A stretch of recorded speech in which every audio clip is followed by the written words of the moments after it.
Hey friends, welcome back. Now in this video, I'd like to give you an introduction to quick measures. So quick measures, you might have seen them already, are next to calculations here in the ribbon bar. And they help us to create DAX expressions more easily, especially if we are not too familiar with DAX yet. And also in an age, in the rise of AI, there is more and more the option to actually only ask Power BI to create a DAX expression for us. And I'm going to show you how that works.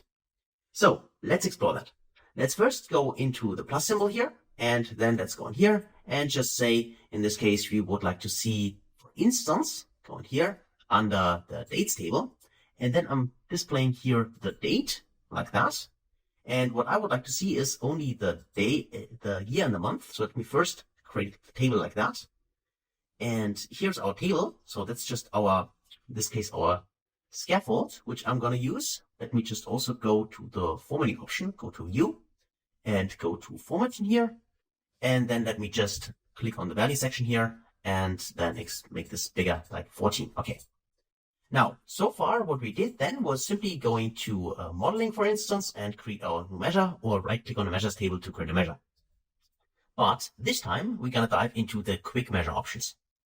The first option, let's go to click on quick measure here. Select it, you'll see that now the quick measure window appears here. The first option, which we can use, is these calculations. So these are built in, a few DAX expressions in here. You can see that quite a lot, which we can use for also time intelligence in here in order to create an expression. So with the help of this editor. So for instance, we could be interested in year-to-date total. So let's tick this option. And then what the quick measure needs, or is simply that we provide the base value as well as the date. So let's try that. Let's go to the cylinder here and then actually go to the quick measure here. So let me just add it like that. Click on add and then just search for, in this case, for the base value. Let's say we would like to see the total sales. Okay, this is our base value, the measure we've created.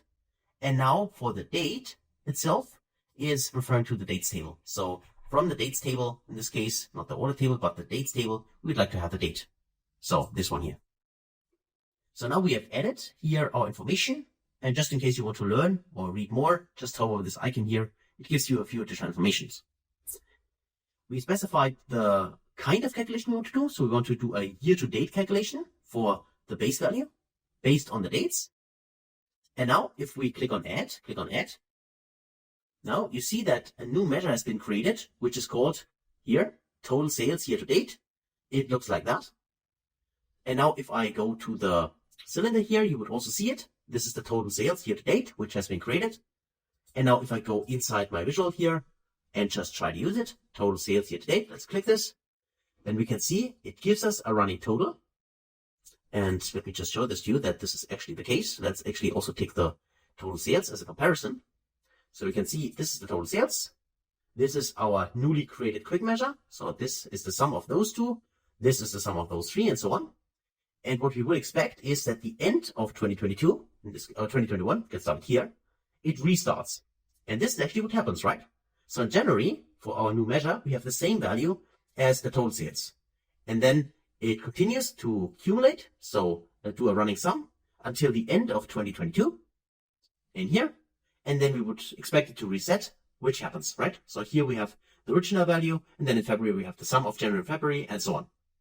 So it's the same as our cumulative total function, but this time it's done on a yearly basis. So each year it resets, and then it accumulates the values for this year again, right? That's what would happen here. And of course, we could also create the same measure in DAX using the total year-to-date function, which exists in DAX. But in this case, we just leveraged the quick measure, right? Which is also available and gives us already simply by just drag and dropping the fields there, this expression here. And there you can also see it's total year to date, which has been used in here. Right? So this would be also a way to leverage quick measures inside your Power BI reports. Next to this option in here, there are also other options in the quick measure. I can show them to you, but it might be the case that they are not available for you. I just wanted to mention this before I show to you, which is the second option, which has been introduced at the end of 2022.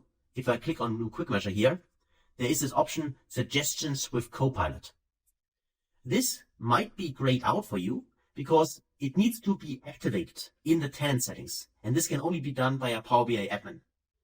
So if you have your own Power BI account and you have the option to administrate that yourself, you have the option, if you take a look at the tenant settings, to set this up for yourself.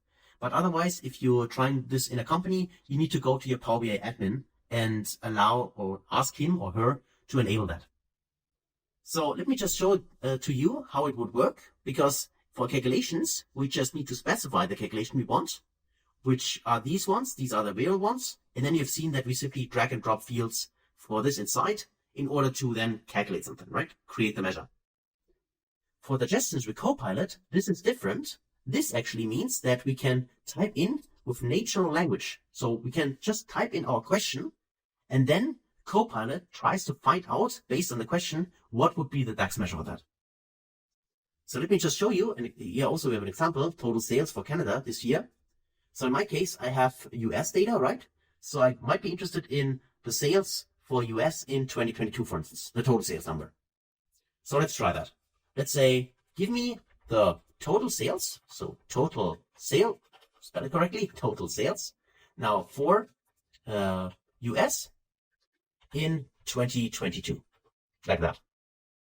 So that's my question. So take out. It gives me also some proposals, but that is my question. Give me the total sales for US in 2022. And now if I click on generate, let me click on generate. And now we have here a preview value, which is this one here. And then we have a DAX measure, calculate, measures total sales in this case. And if you take a look, close more, keep years, filter, orders table, 2022. So this returns, in this case, the value of sales in 2022. This is true. But right now I cannot see US here. There's no filter for US. So obviously my question here is wrong.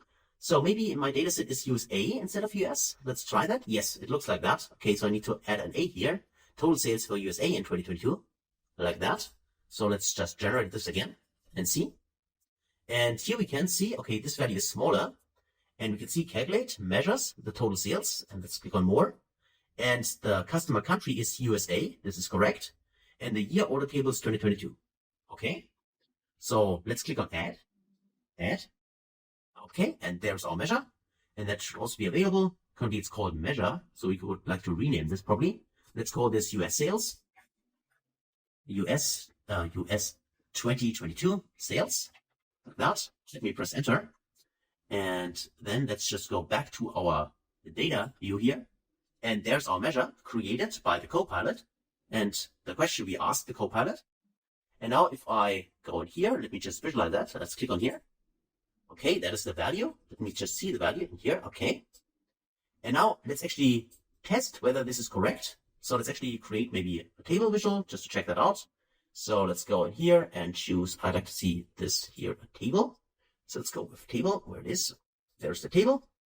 And for this table, I'd like to see the countries. So I'll search for customer country. There it is from the orders table. Then let's also display the total sales. So total sales. Okay, here we go. And now let's also filter this data to the year 2022. So we can do that also by going here and search for year.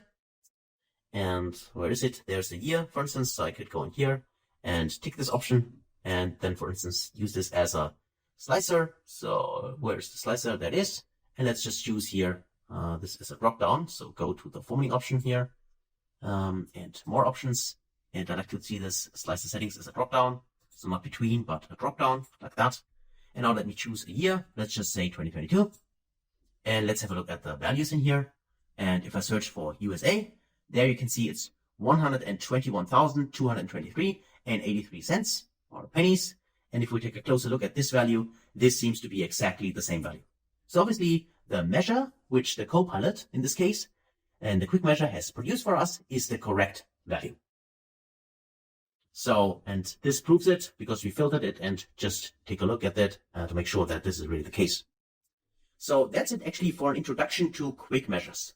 So you see that they're quite powerful. The calculations either by these options here, which are available. Of course, not all the DAX functions you might want to do and apply in the dataset are available there, but a lot of them are, so you can try them out and just drag and drop fields, because this option is available for all of you.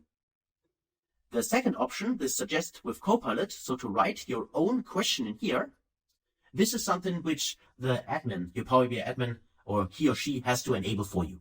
Otherwise, this will be grayed out and not available.